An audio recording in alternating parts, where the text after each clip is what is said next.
Salut à tous et bienvenue sur la chaîne. Et n'oublie pas de t'abonner, hein, ok? Et donc voilà, donc un petit j'aime quand vous aurez aimé cette vidéo, enfin j'espère pour vous.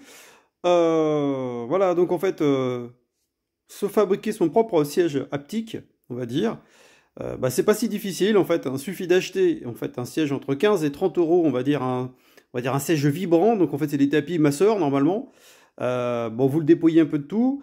J'en avais déjà un avant. Donc en fait, ce que j'ai fait, bah, j'ai mis l'autre dedans. Donc ça fait deux en un.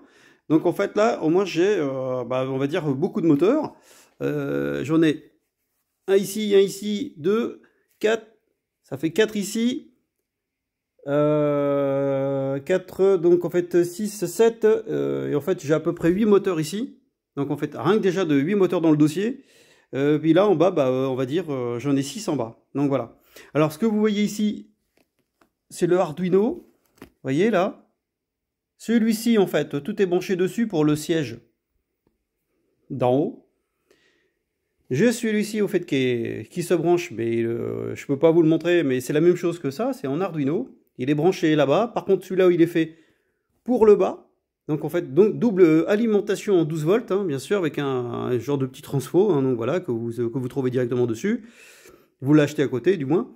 Donc en fait, celui-ci sert en fait à faire fonctionner donc le siège du bas.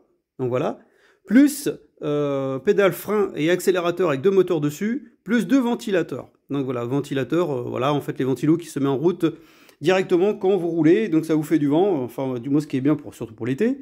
Il faut surtout pas mettre ça l'hiver, parce que c'est vrai que c'est beaucoup moins cool. Mais en tout cas, tout ça, une fois branché, bah, ça fonctionne très bien.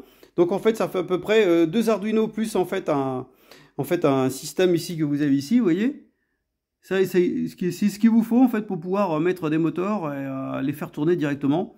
Et là, vous avez l'alimentation qui est ici, que vous branchez directement là. Donc en fait là, vous voyez. Et ici, en fait, une fois l'alimentation branchée, en fait, là, vous êtes en 12 volts. Parce qu'en fait, l'alimentation USB 5 volts ne fonctionne pas. Ou très peu, ça n'a pas beaucoup de jus, quoi. Donc voilà. Donc, je vous mets ça en photo. Du moins pour la conception. Et comme je vous dis, vous trouvez ça sur des sites gratuits d'annonces et de pubs. Et donc voilà, c'est en fait c'est déjà tout dedans en fait, et vous n'avez plus qu'à modifier vous-même pour pouvoir le faire fonctionner avec un logiciel qui s'appelle SimHub.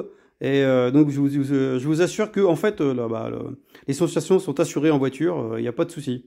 Donc voilà, je vous laisse ici. Et je vous mets toutes les photos du montage et bah, vous me direz ça, n'hésitez pas à poster. Allez, bye!